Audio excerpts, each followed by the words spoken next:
Well, welcome, Matt. I've got Matt Ragland here from ConvertKit, which is an email marketing solution for bloggers, and Matt is here to talk about networking and connecting with influencers today, and to tell us a little bit about how he got his job with ConvertKit, and as I kind of guess, got every job that you've got so far, pretty much, just by building connections and strong relationships with people. And the first time and the only time that I've seen you, basically, besides now, was Right. when you were on Jeff Goins' Blab, talking about building relationships and honing your craft. And you said something on that Blab that really resonated with me. And you said something like, "It's not who you know, but who you help." And I thought that really hmm was, it just hit the nail just right on the head there. Because I've read the Go Giver book by Bob Burke, and Great book. it really what you just said there just hit it right there, because that's what that book is about. It's about helping hmm people instead of a lot of people when we talk about networking they have this what's in it for me kind of thing, instead of going out there and help people and earn their trust. Right. So let me just start off here by asking you this. I would love to hear about a little more about that approach that you've had and how it's helped you in your career. Yeah, 100%. And first, let me say thank you for just having me on. I was really honored to be able to come in here and chat with you. And Oh, it was thanks. it's nice to meet you face to face rather than face to blab, which is a little bit less personal. Yeah, But exactly. let me start out at just talking about how I got to my most recent job, Hmm. which is working at ConvertKit, as you mentioned. And the way that happened was through a connection that I had with another friend of mine, who I had again connected with, way back. And so the mutual friend that I had with Nathan Barry. Nathan is the founder and head of ConvertKit, Hmm. and we had a mutual friend named Brian Harris. And some of your audience may have heard about Brian. He runs videofruit.com, which is a Okay. great site on building traffic and specifically your email list. And so I had gotten to know Brian about a year ago. Decided that there were people there that I wanted to connect with because I saw that they were doing really valuable work in the world, and I wanted to help them further that any way that I could. Hmm.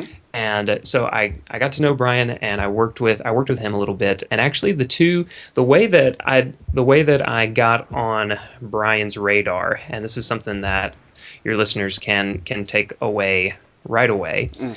is that and it sounds very Liam Neeson, that I had a very particular set of skills, and I use that to get on Brian's radar, Nathan's, Noah Kagan's. And the thing that I do uniquely, just to kind of stand out, is that I create like different sketch notes. And so that's just That's a cool. a little thing that I do that I have found gets me on people's radar. Hmm. And the way that I did that with Brian, and ironically for Nathan in a way as well, is that I was able to take my little unique talent of creating sketch notes, and I repurposed a couple of pieces of content that Brian had produced in a different Okay. way through those sketch notes. And so Yeah.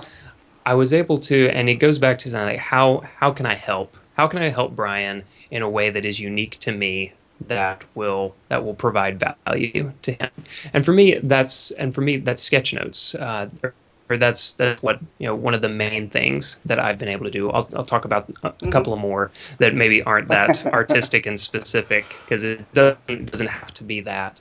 But that was the thing that I found that was really unique. Hmm. And so I got to know Brian, and again, I didn't one of the distinctions that I want to make is that I didn't like just create something on my own and ask and send it to Brian and ask him to promote it. out of the blue. I made something that was of value to him, or I Hmm. took an action that was of value to him. Yeah. And initially I didn't ask for anything in return. I just said, "Hey, I love your work. I wanted to create this. If you find use of it, feel free to share it." But and that's how I got in touch with Brian. And so a few months ago, Brian and Nathan were on a webinar together, and I was also on that webinar. And after that, as I was going through the webinar, I did a live sketch note of Awesome. it, Yeah. and they both kind of took note of that. And then Brian connected me to Nathan, and we went from there. Awesome. Yeah, it's actually something similar have happened to me. I've had some webinars hosted here in Denmark, and one of the attendees actually, on a couple of occasions, sent me a poem that she wrote based on the Cool. on the content. Because that for her that was Yeah. a way to remember things better. And so she sent it to me, and of course I put it on my blog as content for people who didn't attend the webinar. So I think it's just a cool way to as you did with your sketches, to put that content into another form.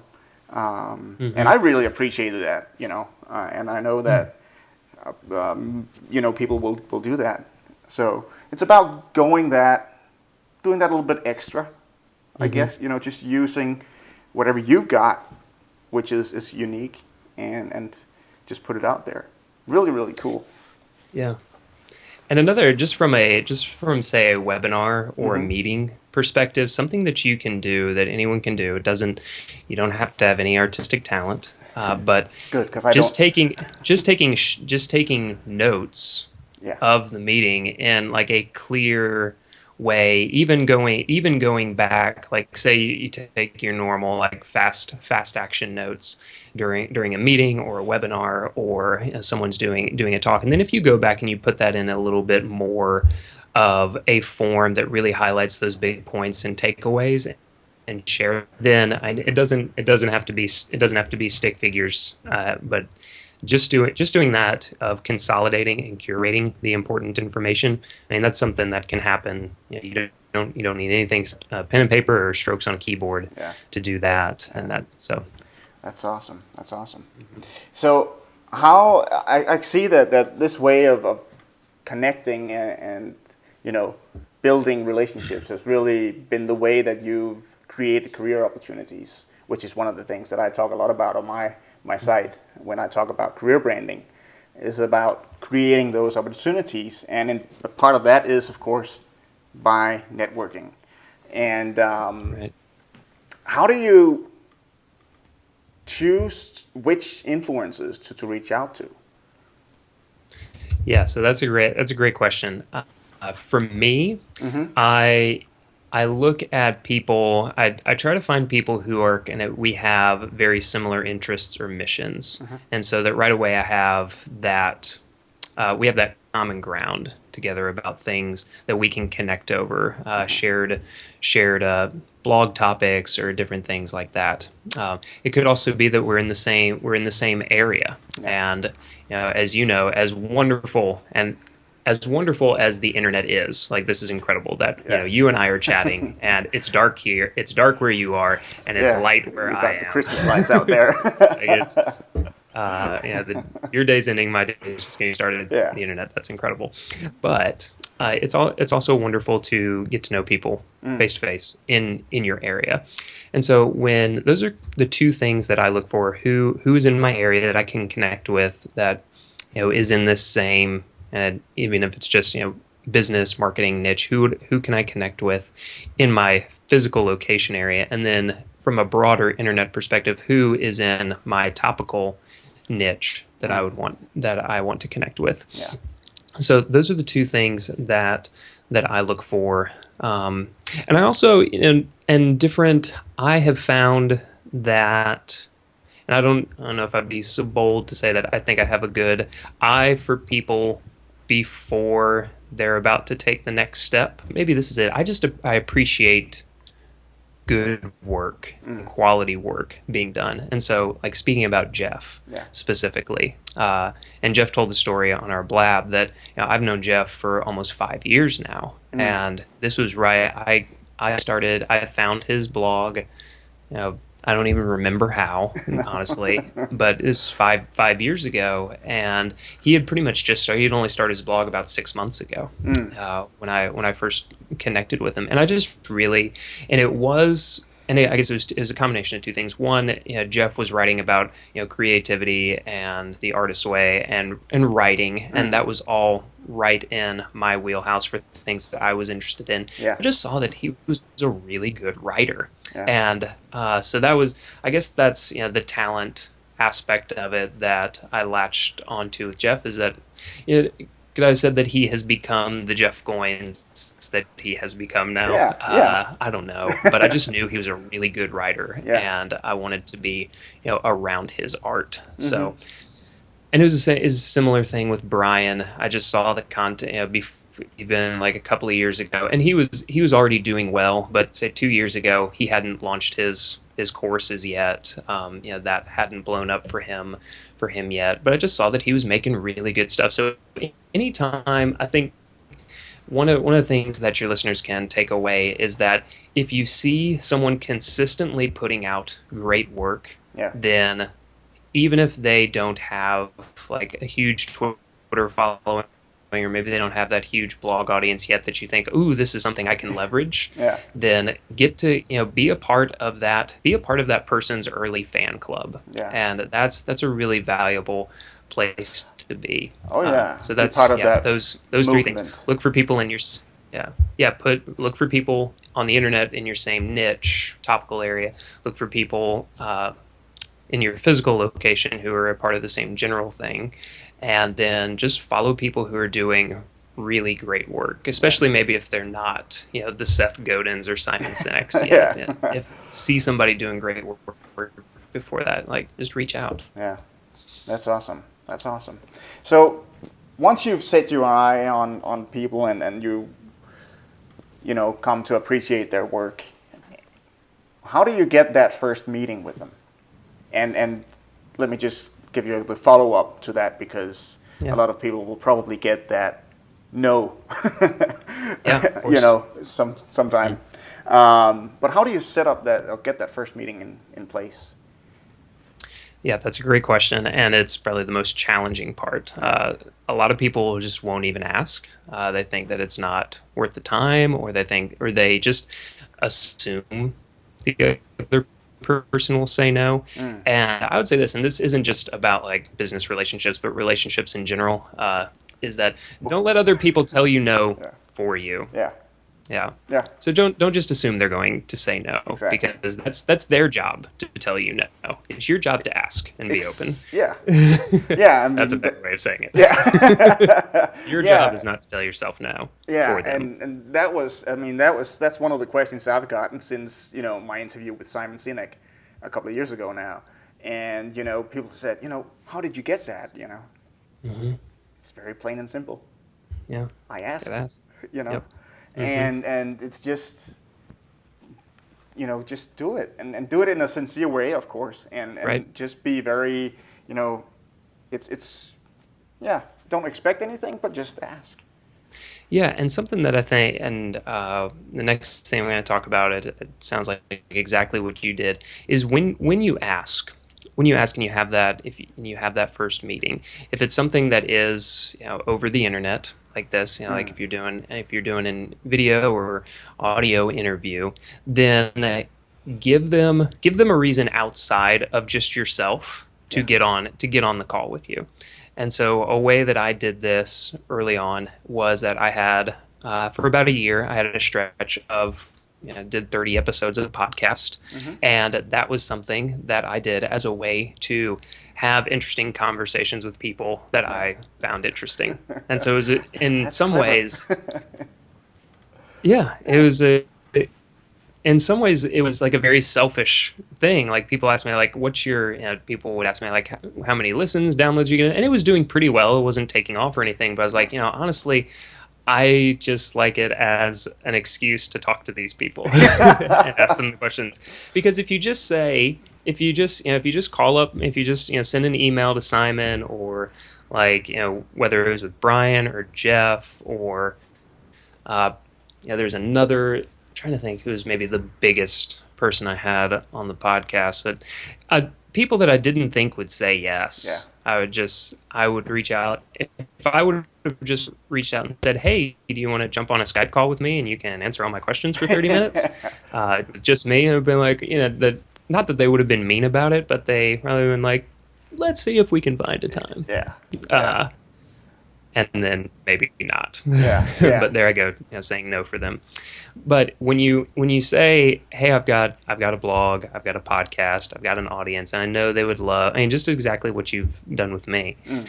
I know they would love some of the feedback you have on this topic, and then you can do two things from there. You can ask your audience what they are interested in learning from this person if you have enough lead time, Yeah. or just, I mean, you know your audience pretty well, and just ask the questions that you are curious about Yeah. as well. And so leverage the existing audience and platform that you have to give them an additional win, because you don't want it, again, you don't want to make any of these relationships just about you. You want to make it about how can I help this person spread their message to my audience, and how can I help my audience learn from this person. Yeah.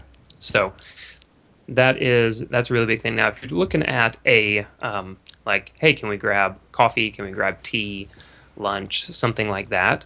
And this is again where you go back to, having connections in your physical location, in the city region you live. You have to make it super easy for them. Okay, if you're the Yeah. one making the ask, go ahead and ask, but then make it really easy for them.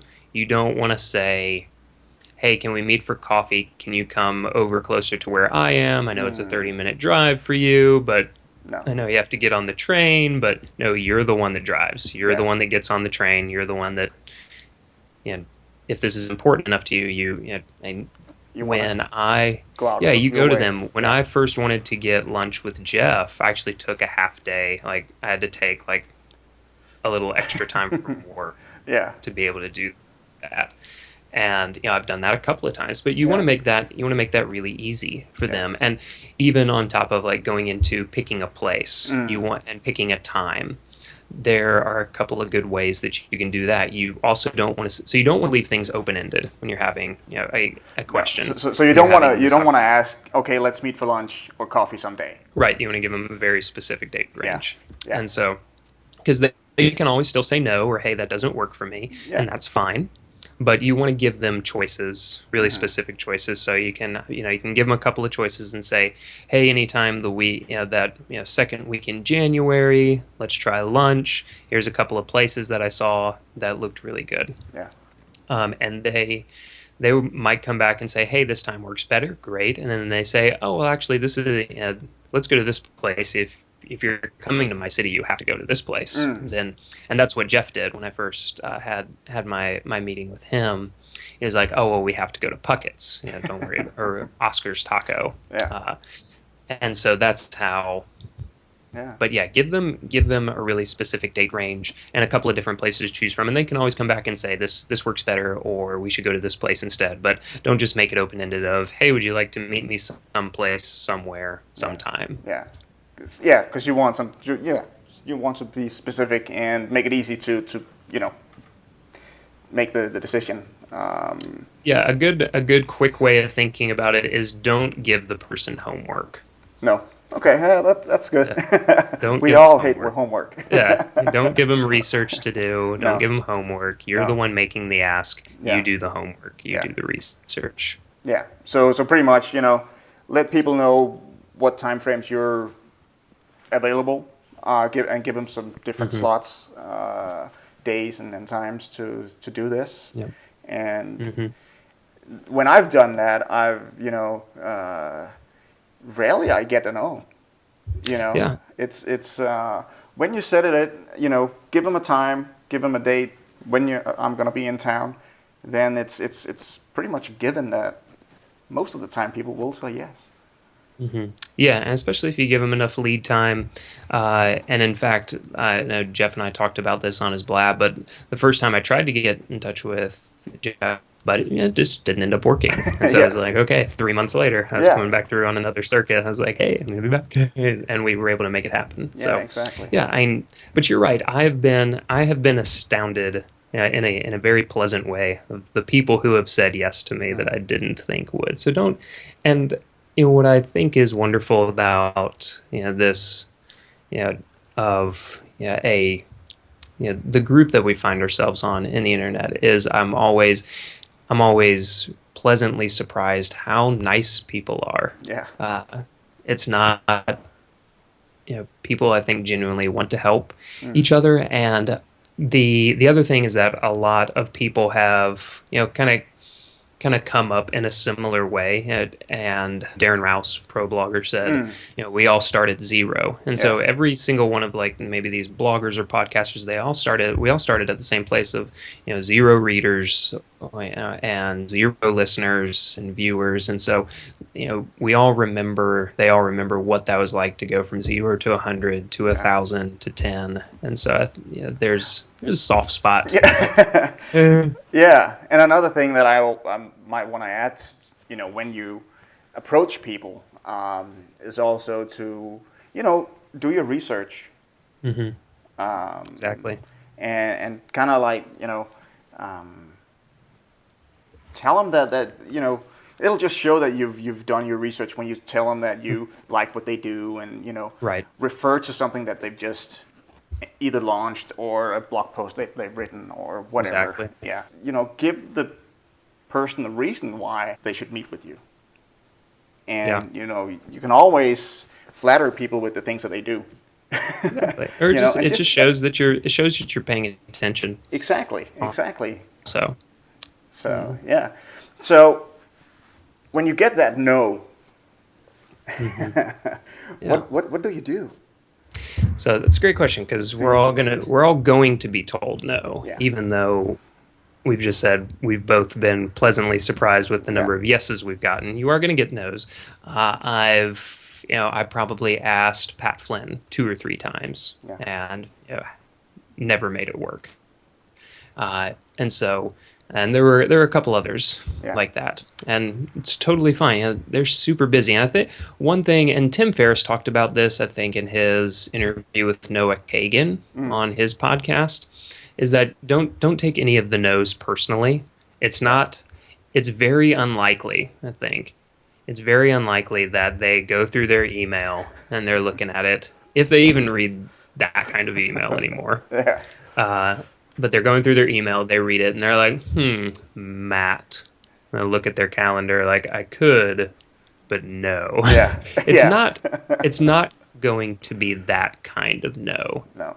in my experience. It's just going to be that they're super busy. Yeah. And they've got so many other things going on, and that's totally okay, because we all have things going on in our lives. And so when you do that, and I think what's really funny is that I know Brian Harris, Noah, and sometimes Pat, if you kind of look through their Twitter feeds, you'll see that they post like bad follow-ups. And so you can go in there, you can kind of go through some of these Twitter feeds, or even do a search online and look for Hashtag like bad back. follow-ups. Nathan posts them sometimes. Okay. Yeah.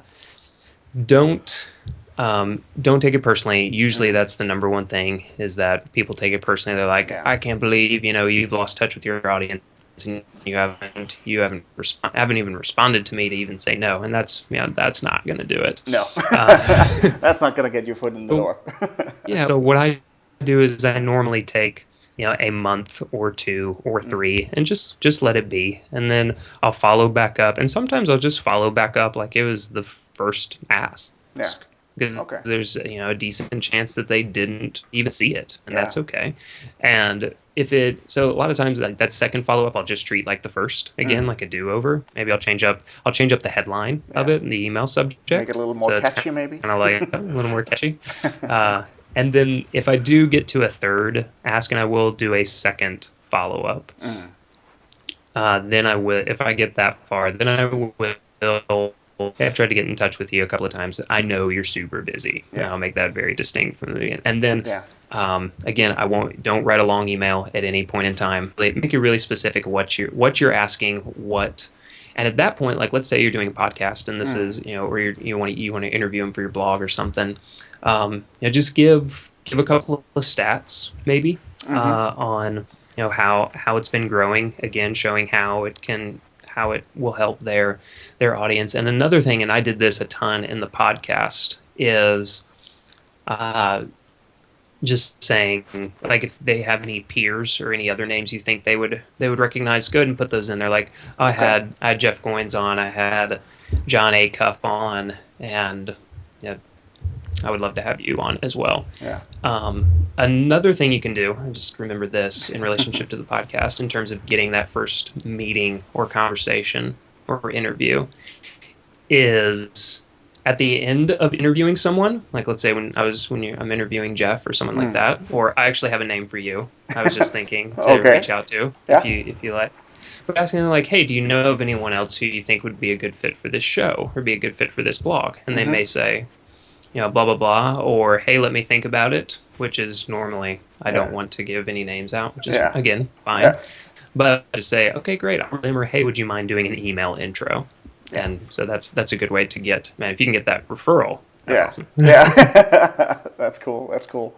So even then, even the referral might say no. Yeah. Which is fine. Yeah, I mean, it's just a matter of, just not taking it personal.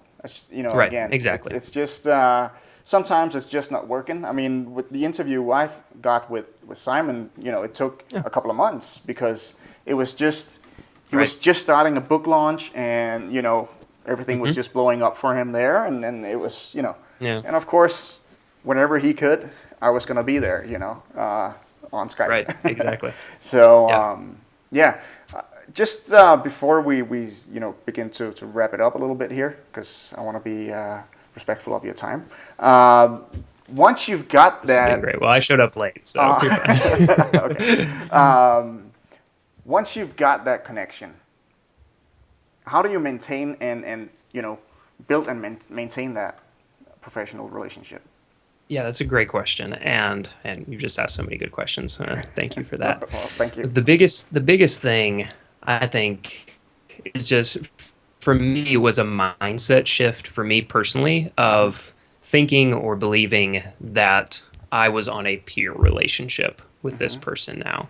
Because if you set this person up, to always be, and there's nothing wrong with having role models and heroes and mentors and things like that, but don't think of it as I'm so low and they're so high. So in other words, don't put them on a pedestal. Don't put them on a pedestal. Yeah. And the reason for that is that if you have someone on a pedestal like that, where you just think that you're so much lower or not worthy, it's going to change how you interact with them. Yeah, and you want to interact with them at this point like your peers, like like you are a person. You need to believe that you are a person who can provide value to them, that brings value to the connection, to the relationship. Yeah. And so that's the biggest thing, is just having that mindset shift for yourself. The next thing, and this was something that I did, a little trick. Not everybody's going to want to do this, but about earlier this year, I unfollowed everyone on Twitter. Okay. And went from like following 1,500 people, maybe 2,000 people, down to 0. And I started back from scratch.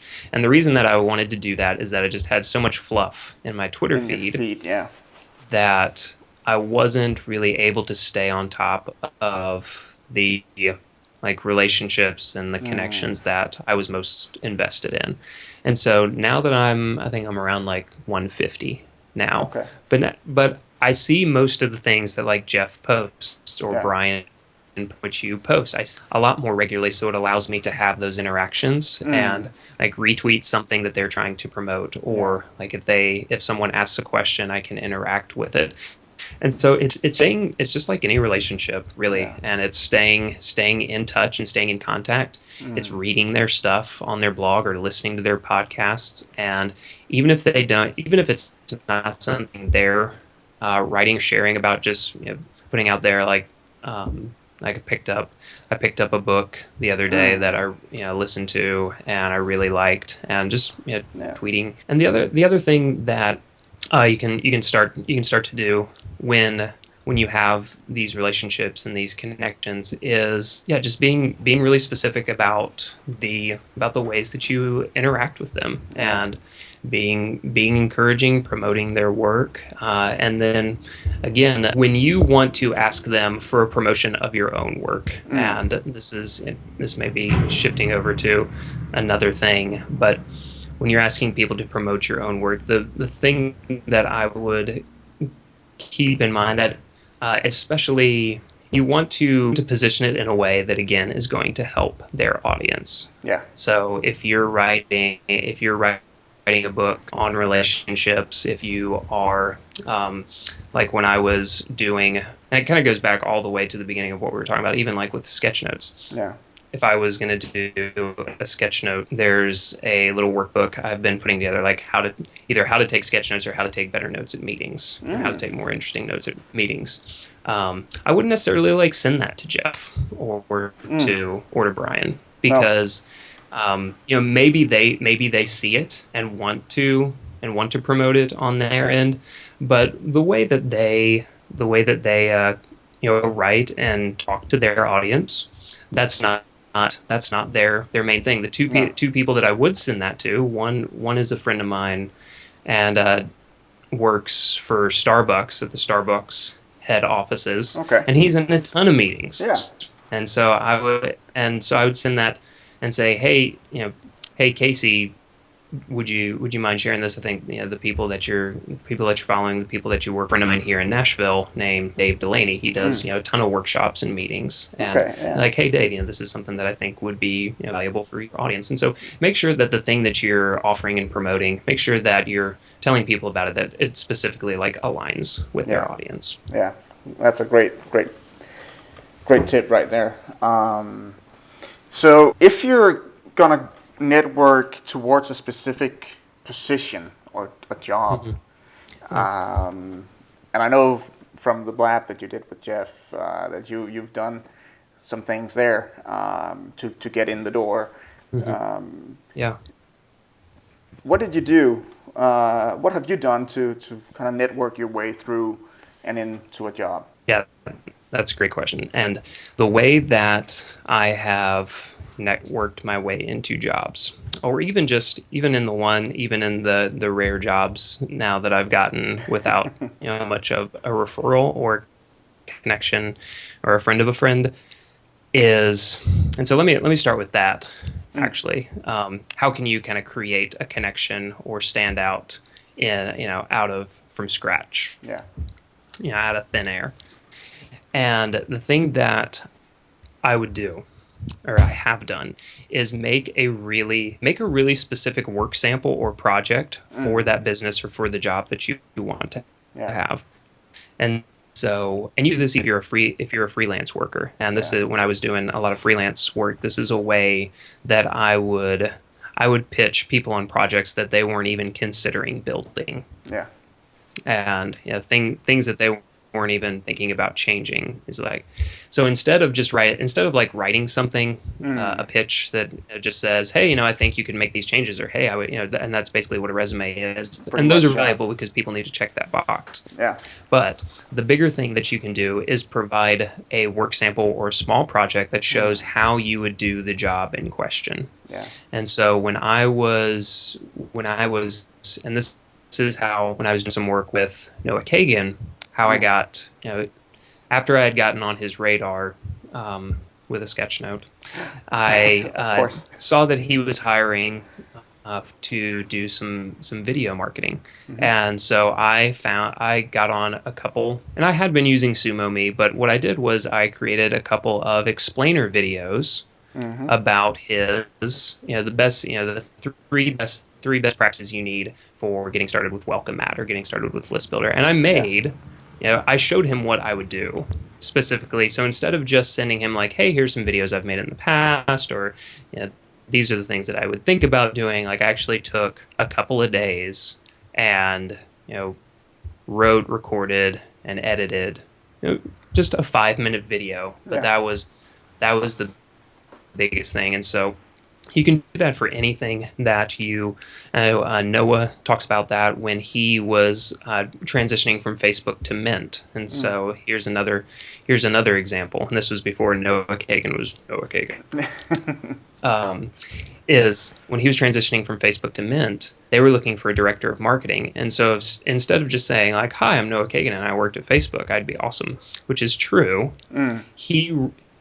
he took a week and wrote an entire marketing plan for Yeah. for Mint and went and like, this is how we're going to go from 0 to 100,000 users, and here's the plan. Yeah. And of course it changed, but that was a big thing. Ryan Delk Mm. is another friend, and when he was looking for gigs, that's exactly what he did. And so Okay. one of the things that he wrote was a for a couple of different companies was a Facebook ad marketing strategy. Okay. And it wasn't just like, here's my general one, but hey, I've researched your company. These are the things that I've seen that you do, and so here are specific steps that your company can take that I wrote out, that I made. And Yeah. that is such a huge thing. One of the coolest ways I've heard to stand out is there was a basketball coach here in America. There's a basketball coach, and he was trying to get on the staff of a really well known club, Mm-hmm. and like hundreds of applicants for this one assistant coaching position. Every time something opened up. And he had actually tried like 2 or 3 times, but you just get lost in that stack. Yeah. But what he did, he still sent his resume, and like normal, because you have to do that, Yeah. and it's valuable. But he also wrote his resume and coaching ideas onto a basketball in Sharpie and shipped that Yeah. to the coach's main office. Yeah. And so that Yeah, that makes you stand and out. so I bought that one, is always kind of stuck in my mind. Yeah. Well, I've heard about this other one where someone put a shoe in a box and sent that off and put a note in the Hmm. box saying, "Okay, now I've got one foot in the door." I love that. That's great. Uh, Yeah. So it's all about doing things differently to yeah. stand out, and that's Mhm. why I'm talking about career branding and using a career website, your personal career website, to do that. Yep. Because Exactly. just sharing what you know and then writing about that. Put that in your resume if you've written something that you find that you think a future employer will find valuable. Yeah, and another thing that I've done in the past that has not necessarily always gotten me jobs, Mm, but has gotten me interviews mm, at places that I didn't know if I would get an interview. And this is a less physical way, but make a specific landing page for that company. yeah. And so instead of just saying like, yeah, go to mattragland.com and see my stuff, Mm, yeah. say go to mattragland.com/convertkit, Yeah. and that way you can. It's not a place to put your full resume or anything like that, No, but just a no. quick blurb of like, this is who I am, this is the work that I've done. Here are a couple of applicable projects, Yeah. and again a short blurb of like, this is how I think I could help your company. And if you do have a video at that point, if you have like a little PDF plan that you want to send, attach that there. Exactly. So that's a really good way to use Again, be use the specific site. where Yeah. to send Hmm. people. Don't just Yeah. send them to your website because where are they going to Right. start? Create something specific Hmm. and just guide them right there. Right. Yeah. Yeah. So And yeah. when it comes to and going on your, I think more your original question of how do you use these connections in a job hunt. Uh, One of the things that I did over the summer when I was deciding that I wanted to transition from freelance work to being a part of a company Mm, and a team again was that I reached out, one by one, not in a mass email, but yep. one by one, to my top 10 or 15 contacts, and said, this is I'm looking to get back into this. These are the type of things that I I feel that I'm good at? Do you know of any company that's looking for these kind of skills, and would you mind making an email introduction? Yeah. If so. Yeah. So. Yeah. That's. And then it still goes to be specific. Don't just rely on them, giving you that, email introduction, but be really specific. And that's when you take that next step of like, here's a landing page you can look at. Here's a work example of a way that I can help you. Because even though you do have that, that great referral recommendation, which is so valuable, you still need to show that you are willing to do the work. And you can show that you have value you can provide to that company or that individual. Yeah, that's awesome. That's awesome. I'm gonna, round this thing off here because we've been on longer than we scheduled, and thank you for that. Thank you for taking your time, Matt. Great. It's been thank you. Awesome, some awesome tips here, and I just want to, where can people connect with you? You mentioned Twitter. Is there anywhere else they can connect with you if they want to see more of your work and maybe download that little, note-taking course you've made? Yeah, so there are three places. Mm-hmm. One is on Twitter, and I'm just at Matt Ragland, and that's the best way to just get in touch with me or say hi. I'd love to say hi to you. The second way is that I'm putting together in more detail these type of relationship and influencer connection tips. Cool. And so if you'd like to kind of join me in getting those like tips and updates and something that I'm putting together over the weekend that I'll send everyone next week if you want to check it out, is a couple of email scripts for reaching out to people. So you don't have to stress out about thinking, how do I just take this script, it's worked for me, and tweak it to your own liking. But if you just go to mattragland.com/influencers, I just triple check that URL. That would be awesome. No S. Okay, just influencer. Okay. Yeah. Awesome. So mattragland.com/influencer. I'll put that in the blog post with this video. And the other thing is, if you are interested in the little sketchnote art that I do, then that lives at ideasnotart.com, and you can get on a free course there. Awesome. But also, I'll be sure to put everything under the video here, so people can grab that if they want some inspiration on how to take better notes at meetings and maybe more fun notes. Who knows? Yeah. Yeah, I mean, it's a great way to stand out. No one's ever belittled me. No. If you think that it's not like professional, a lot of times we're like, that's cool. Yeah, and because people remember things differently, so sketching things out might help some other people that didn't realize that it would help them. The visual aspect of it has been super helpful. Yeah, for me. Exactly.